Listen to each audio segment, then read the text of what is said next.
criminal, si no me equivoco. Doctor, buen día, ¿cómo te va? Buen día, ¿cómo están? Saludos a ustedes y a la audiencia. Bueno, doctor, gracias por atendernos. ¿Cómo continuó esto? ¿Qué decisión tomaron? ¿Cuáles fueron las medidas que adoptaron con relación al caso de emboscada? ¿Qué trabajo hicieron? Y también saltó el tema del buen pastor que se dio a conocer. No sé si ya adoptaron también alguna medida con relación a estas celdas que habían detectado ya en mayo pasado las juezas de ejecución. Bueno, en relación a la emboscada antigua, desde ayer ya se inició el proceso de desmantelamiento de las celdas. Esto continúa el día de hoy. Después ya entra la dirección de obras a restablecer, digamos, ese espacio, ¿verdad? Ese espacio se va a verificar cuál era su uso original para poder recuperar, en el sentido de que si era un espacio de sanidad, que efectivamente sea de sanidad, o si era un espacio de capacitación que sea para eso, o si era una celda para varias personas, bueno, adecuar ese lugar para el fin para el cual fue establecido en principio. Una vez terminado eso, bueno, se va a habilitar. Mientras las personas que estaban en todo ese sector, ¿verdad? Que por razones también de seguridad fueron todos trasladados momentáneamente a uno de los módulos de Martín Mendoza, que se habilitó exclusivamente para este evento, ¿verdad? Y mientras dure la intervención, ellos van a estar ahí y se va luego a determinar cuál va a ser finalmente su penitenciaría de destino, ¿verdad? Porque tenemos que definir la situación pendiente procesal de ellos, los que son condenados y de los que son procesados, en qué causa, dónde están ubicados sus causas, para poder reubicarlas. Bueno, y en ese sentido, como y se abrió un sumario, ¿verdad? ¿Qué es lo que dice el director del penal? Ustedes conversaron con él, ese sumario ya está en marcha, esas decisiones administrativas, viceministro. Sí, se inició técnicamente una investigación preliminar que hace la Dirección de Asuntos Internos. Ellos recolectan inicialmente toda la información y cuando ellos tienen suficiente información, ellos recomiendan la instrucción del sumario porque el sumario a los funcionarios nombrados, eso se ordena luego el ministro y ya intervienen luego otras instituciones porque se designa un juez sumariante que no es de la institución, ¿verdad? Tiene todo un proceso aparte. En relación a aquellos que son contratados, y sí, ya el Ministerio de Justicia tiene la posibilidad de desvincularle. Ahora los funcionarios y la directora de Asuntos Internos está recolectando información principalmente de los funcionarios y luego también se va a abocar a recolectar la información de las propias personas privadas de libertad para poder saber desde qué época se inició o se construyó esas celdas, ¿verdad? Entonces, como para poder ir deslindando responsabilidades, esa es la finalidad de la investigación preliminar que está llevando adelante Asuntos Internos. Asuntos internos. ¿Y a cargo de quién está Asuntos Internos? A cargo de la directora Esther, ay, me estoy olvidando ese apellido, se va a enojar conmigo. A ver, te digo en un segundo.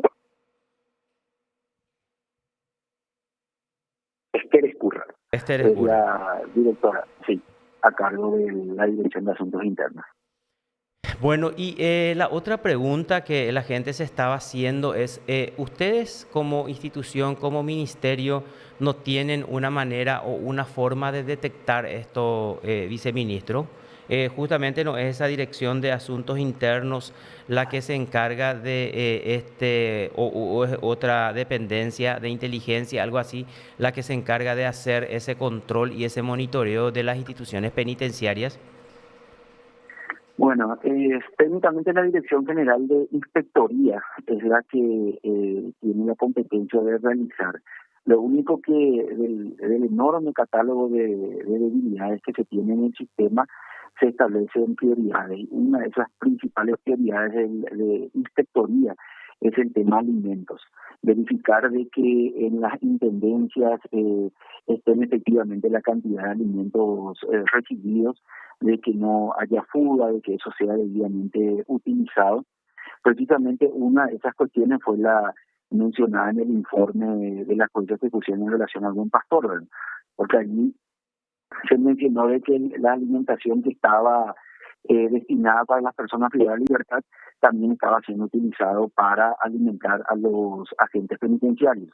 Entonces, en ese sentido también ya se dio las indicaciones. De hecho, eh, por varias razones también motivó el cambio de la dirección en Buen Pastor. El tema de las celdas, que es un mal endémico, lo que se estaba haciendo es una investigación para poder, digamos, identificar y poder tener elementos para demostrar cómo se da el sistema que permite estos privilegios. Porque aquí, si nosotros desmantelamos una celda y no desarticulamos el sistema vigente, lo que hacemos nada más es que probablemente en otro momento se vuelva a hacer, ¿no? Y aquí tenemos, por ejemplo, principalmente la connivencia de funcionarios, ¿verdad? Y de cómo también muchos internos con importantes recursos económicos buscan, ¿verdad?, que se le otorguen estos privilegios. Y el tema para poder, por eso sería, estamos hablando o de soborno o de cohecho, es tener elementos de prueba para que se puedan hacer finalmente las denuncias, y denuncias así bien respaldadas con evidencias, porque nuestra intención también es ir depurando nuestro plantel de personal, ¿verdad? Entonces, demanda muchas cosas. Y una de ellas es justamente tener suficiente evidencia para poder hacer una denuncia o por soborno o por cohecho pasivo. Y ahí te quiero preguntar, porque estabas hablando de un mal endémico. Esto viene de hace rato y bueno, vos ya tenés varias experiencias, estás hace años, volviste ahora, entonces en este cargo importante nuevamente. Y la pregunta es la siguiente, hablaste de un mal endémico ahí en el tema de estas celdas VIP, como se denomina, ¿verdad? Ya desde hace años esto viene y creo que ustedes van a ser conscientes de cómo dejan mal parada a la institución, le desacredita totalmente a la institución. Entonces la pregunta es, ¿cómo no figura esto dentro de una de las prioridades también para la inspectoría, para ese control de inspectoría? Porque esto sí va a ser mucho más fácil de detectar, es hacer simplemente un recorrido. En todo caso, en el tema de los alimentos hay que ser un poco más minucioso, pero uno no necesita ni siquiera una lupa para observar una celda VIP o varias celdas VIP para varios reclusos en un instituto penitenciario. Claro, lo que pasa es que, como te dije, uno tiene una serie de debilidades en el sistema y apuntar a todos de una sola vez, lamentablemente no tenemos la cantidad de recursos para combatir todos esos frentes en forma simultánea, ¿verdad? Entonces, tenemos por un pequeño extremo, vamos a hacer la figura de una pirámide. En la punta tenemos grupos que tienen privilegios dentro de su contexto de reclusión. Y luego tenemos una base muy ancha de personas que están en situaciones más vulnerables en contexto de encierro. Al no tener todos los recursos, principalmente la preocupación de inspectoría es ver que esa base tan amplia de personas que no tienen ese recurso económico para poder comprarse su comida de mejor calidad, entonces es velar por la situación de ellos, para ver que efectivamente los pocos recursos que se tienen y que se utilizan para la compra de alimentos, efectivamente eso llegue y sea distribuido a las personas privadas de libertad que se encuentran en su mayoría en una situación de vulnerabilidad, ¿verdad? Lo otro que está muy vinculado a prácticas corruptas, y las prácticas corruptas tienen básicamente dos elementos: la falta de transparencia y la falta de procedimientos claros. Entonces, atendiendo a que esos son los dos componentes que facilitan que ese pequeño grupo de personas privadas de libertad tengan esos beneficios, nosotros estamos trabajando justamente en reorganizar, en establecer procedimientos, en mecanismos de control para que sea más dificultoso por parte de funcionarios infieles llevar adelante ese tipo de situación, ¿verdad? No es que se deja de lado, son como estrategias diferentes. Y una de ellas, para ese caso pequeño, es tener elementos, entender cómo funciona, quiénes son los responsables, porque ahí entra desde el portonero, porque los materiales de construcción y esas cosas tienen que entrar necesariamente por alguna parte, al igual como entran por un mismo lugar sustancias prohibidas, celulares, etcétera. Entonces ya teníamos detectado, y ahí vemos que en diferentes grupos de guardia, algunos eventualmente en ese grupo de guardia hay mayor coincidencia, algunos indicios que nos hacen pensar de que en ese momento se ingresan. Eh, Eso requiere un trabajo de vigilancia y de investigación con mucha cautela y sigilo, ¿verdad?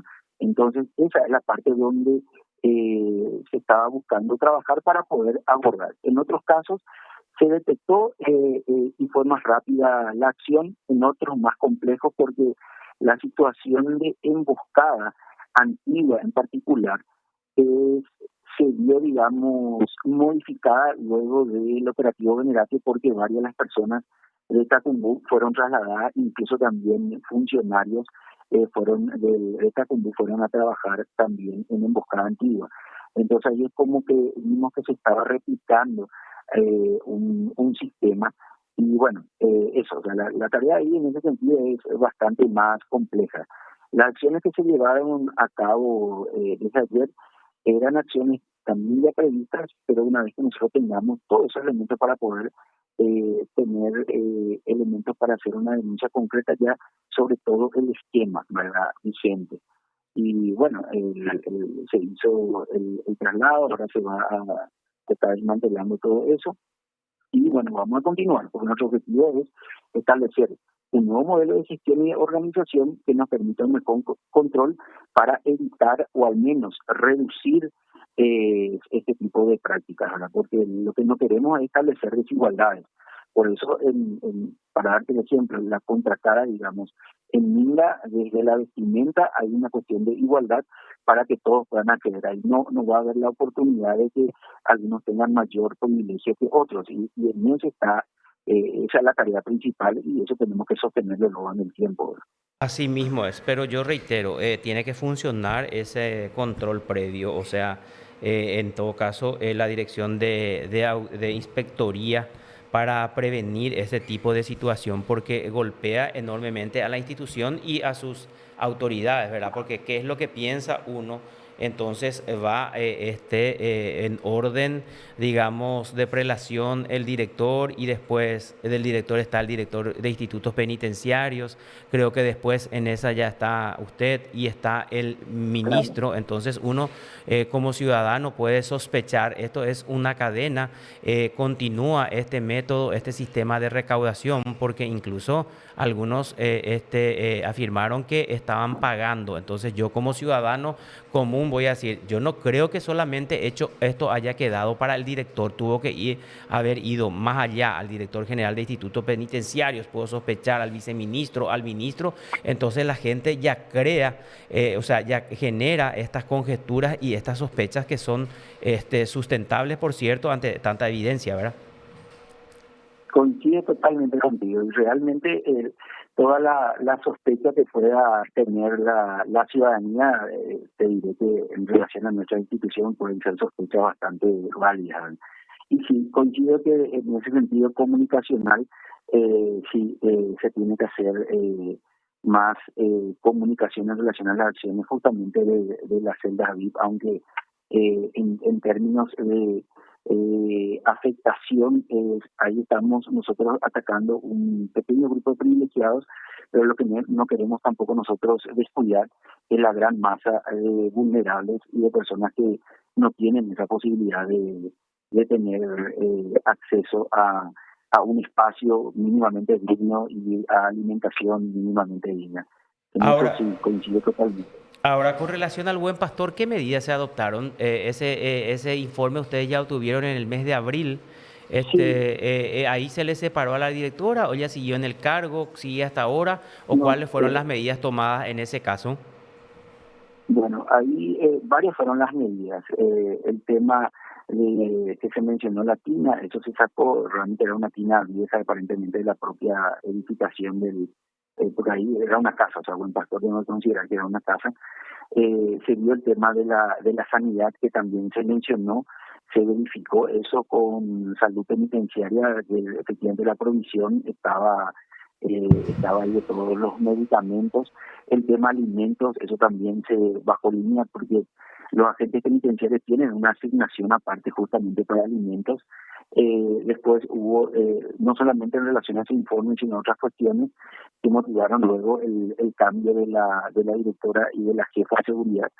Eh, Después también otra cuestión que le señalaron posteriormente la jueza a ya la nueva directora es de que había una zona de albergue que se habilitó en la época de COVID y donde tenía que estar transitoriamente aquellos que estaban con síntomas, pero que posteriormente también se utilizaron como celda y ese lugar no era el adecuado. Eso ya fueron todas las mujeres que estaban allí, eran aproximadamente 13, fueron reubicadas.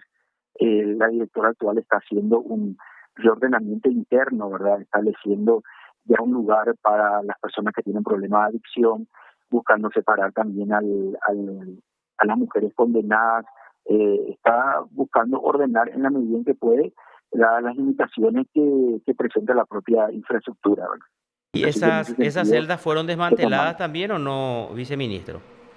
Sí, porque de hecho las que fueron en realidad ocupadas por más personas, no desmanteladas, porque ahí lo que tenían eran las camas y prácticamente había una persona, entonces se dispuso que estén ocupadas por más de una persona, porque el buen pastor tiene también un nivel importante de hacinamiento. La cantina son actividades autorizadas dentro del contexto de encierro, eso ya por una resolución del 2020 se reconoce como actividades incluso que pueden posibilitar la redención. En una de las cantinas, sí, en la cantina que está funcionando tiene una cama porque ahí también reside la persona ¿Qué tiene la que cantina? trabaja en la cantina, Mm. ¿verdad? Exacto. Eso no tenía sentido sacar. Los otros sí, todas las otras cuestiones ya se tomaron las medidas, ¿verdad? Ahora, y la exdirectora, ella fue sumariada, ella fue, primero se hizo Sí, también el trabajo con la investigación preliminar y está sumariada. ¿Cómo se llama correcto. ella? Es Jenny Villalba, es el nombre de la ex directora, y Juana Chucarro el nombre de la jefa de seguridad anterior. Efectivamente, en ese caso también se estaba haciendo toda una investigación porque se recibía una serie de informaciones, se recolectaron datos muy importantes y ahí se le separa el cargo y se inicia la investigación por asuntos internos que está a punto de concluir, ¿verdad? Y en el caso, por ejemplo, de la jefa de seguridad, se cuenta con elementos bastante interesantes, incluso transferencias bancarias, audio de voz, etcétera. Entonces, de esa manera, nosotros tenemos mucho más posibilidades de que al aplicar una sanción administrativa también nos dé fundamentos para poder realizar denuncias penales, ¿verdad? Porque una denuncia penal que insuficiente elemento, eso es lo que termina en una desestimación y con eso no nos sirve para poder realmente depurar nuestro cuadro. Qué interesante ese punto que mencionaste. Entonces se tomaron las medidas y ahí hablaste. Juana Achucarro dijiste que era la jefa de seguridad. Sí, Juana, efectivamente. Juana es, ¿verdad? Juana Chucarro. Eh, Bueno, en ese caso que ustedes detectaron en esa investigación preliminar y que está dentro del sumario, ¿quiénes eran los que le hacían esas transferencias, esos depósitos? Bueno, te voy a referir así en términos Exacto. genéricos. Familiares de personas privadas de libertad eran básicamente extorsionadas para hacer transferencias a cambio de diversas situaciones, mejor situación de reclusión y todo lo demás. Y felizmente, y ahí tuvimos la posibilidad de acceder a información muy importante, como te dije, una de ellas es transferencias bancarias. Entonces, es difícil que una funcionaria pueda explicar por qué razón una persona ajena a la institución le hace transferencia bancaria a su cuenta donde en teoría solo tiene que recibir su salario. encima de personas vinculadas, personas que están recluidas. Y así, y audios que evidencian el contexto, ¿verdad? Y que en ese caso en particular tenemos elementos muy importantes. Con relación a Juana Chocarro, para aclarar bien nomás, entonces que era la jefa de Sí, seguridad, no con relación a la sí, directora, a claro. la exdirectora Jenny Claro, Villalba, con creo que me relación dijiste, a, sí. sí, con relación a la directora, es más que nada por las referencias que hacía la propia jefa de Mm, seguridad, ¿verdad? mm. El motivo de esa transferencia. Entonces, obviamente, en ese sentido, está el hecho de que tengamos que tener más elementos, pero bueno, a eso se encarga ahora asuntos internos. Bueno, correctísimo, y esperemos que todo eso se corrija, así como dice este viceministro, porque esto cuando ustedes tengan todos los elementos, evidentemente van a derivar. No derivaron todavía ninguna denuncia a la fiscalía, entonces porque todavía no terminó el sumario, en ese caso el buen pastor. Exacto. Sí, y en este caso, por ejemplo, esa funcionaria, del que puedo hablar con más propiedad porque hay elementos bastante importantes, eso derivaría en un sumario administrativo por una persona nombrada y en una denuncia penal, ¿verdad? Correcto. Viceministro, muchísimas gracias por este contacto. Que tengas excelente resto de jornada, muy amable. Gracias a las órdenes. Hasta luego.